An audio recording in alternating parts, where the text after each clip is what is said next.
Vamos analisar primeiro o estado de ansiedade, como que ele surge, para depois a gente trabalhar o estado de serenidade, que é o estado que vai fazer com que haja uma cura real. Então, comumente, a pessoa que desenvolve o transtorno de ansiedade generalizada é uma pessoa voltada para fora, voltada para o passado e para o futuro. Como que funciona isso? A pessoa voltada para o futuro é aquela que está o tempo todo tentando antecipar o futuro. Filomena, por exemplo, na consulta terapêutica dela, ela diz assim: para mim, tudo é para ontem. Se as coisas que eu tenho que fazer daqui a um dia, daqui a uma semana, daqui a um mês, é horrível, porque tudo para mim tem que ser para ontem. Eu fico numa pilha de nervos tentando fazer as coisas, mas elas são do futuro. Então, o que eu faço? Eu fico o tempo todo com o meu pensamento lá no futuro. E aí, exatamente essa é a principal característica do estado de ansiedade. Filomena tem esse estado de ansiedade desde quando ela se entende por gente, como ela disse. Desde criança, ela estava o tempo todo tentando antecipar o futuro, tentando fazer com que as coisas fossem para ontem. E por que a pessoa quer as coisas para ontem? Ontem já é conhecido por ela. Então, é uma pessoa que está o tempo todo pensando no futuro, e esses pensamentos no futuro quase sempre são pensamentos catastróficos. A pessoa vive numa ruminação mental centrada no futuro de forma catastrófica. Como que funciona isso? O tempo todo pensando de forma negativa. É muito utilizada a fala, será que esse, será que isso vai acontecer? Será que aquilo vai acontecer? E se acontecer isso? E se... Então, a pessoa está o tempo todo com o pensamento no futuro. Mas esse pensamento no futuro, ele tem um pé no passado também. Por quê? Esse e se tem muito a ver com o passado. E se acontecer na próxima vez, como aconteceu da outra vez, que deu tudo errado, assim, assado. Então, é uma pessoa também focada no futuro, focada no passado. Além de focar no futuro, ela foca a sua vida no passado, em tudo aquilo que aconteceu de ruim no passado, que ela vive lamentando. Ela lamenta as situações que aconteceram no passado, o que aconteceu, o que deixou de acontecer, o que ela deixou de fazer, o que ela fez, enfim, o que fizeram e que afetou. Então, é uma pessoa também que vive reclamando das coisas que aconteceram no passado.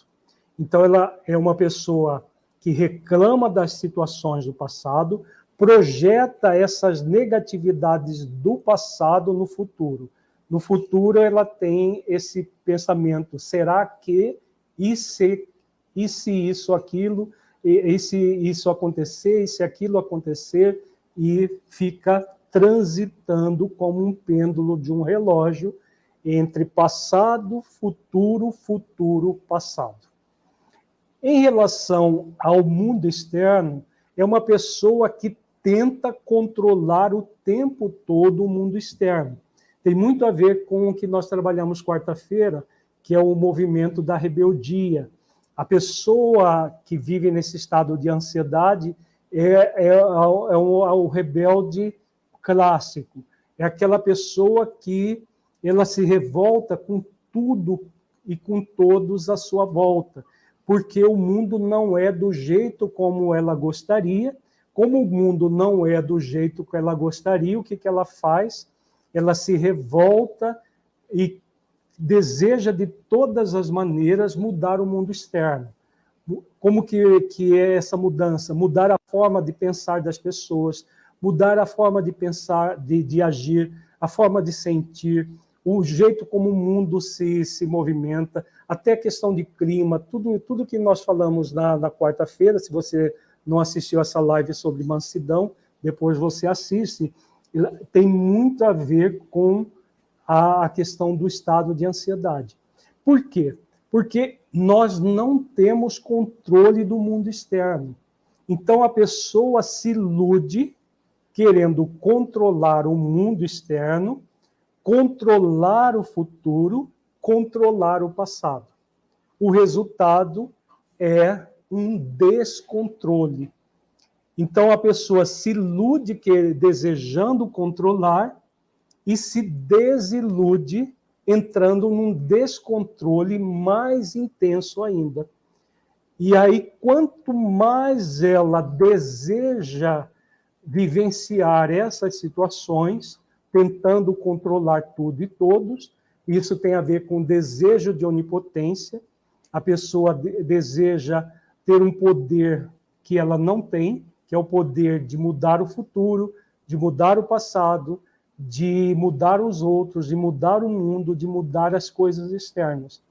Então, o que vai acontecer numa situação assim? A pessoa vai se enchendo de ansiedade, de inquietude, de angústia. Por quê? O tempo todo focado em uma situação que ela não tem poder. Então, ela vitaliza o desejo de onipotência, vitaliza uma prepotência, que é uma tentativa agressiva de mudar o mundo. Ela se enche de agressividade, de raiva, de estresse, de inquietude, porque ela deseja mudar o mundo, deseja mudar o futuro, deseja mudar o passado, deseja mudar tudo e não consegue nada disso. Então, existe o desejo de onipotência, existe a prepotência e a impotência consequente. Como se ela não pudesse fazer nada, ela não desse conta de fazer nada. Nem uma coisa, nem a outra é verdadeira. O que vai acontecer? A pessoa vai acumulando processos desse tipo. É o que aconteceu com a Filomena. Como ela disse, desde que ela se entende por gente, ela agia assim. E ela nunca buscou ajuda na adolescência, na vida adulta. Quando ela nos buscou, já era uma senhora já de 40 e poucos anos, mas nunca buscou ajuda para resolver essas questões básicas, profundas. Como eu sempre coloco, a psicologia, a psicoterapia consciencial, ela é uma terapia que ajuda na cura, sem sombra de dúvida, mas é uma terapia que trabalha principalmente com uma profilaxia de doenças. Quando a pessoa traz esse estado de ansiedade, antes de desenvolver o transtorno de ansiedade generalizada, seria muito interessante que ela trabalhasse em função da transformação desse estado, desenvolvendo as virtudes que vão levá-la ao chamado estado de serenidade. Então, Filomena nunca fez isso. O tempo todo, passando por cima como um trator das coisas, tentando a ferro e fogo vivenciar tudo. Resultado, desenvolveu o transtorno de ansiedade generalizada.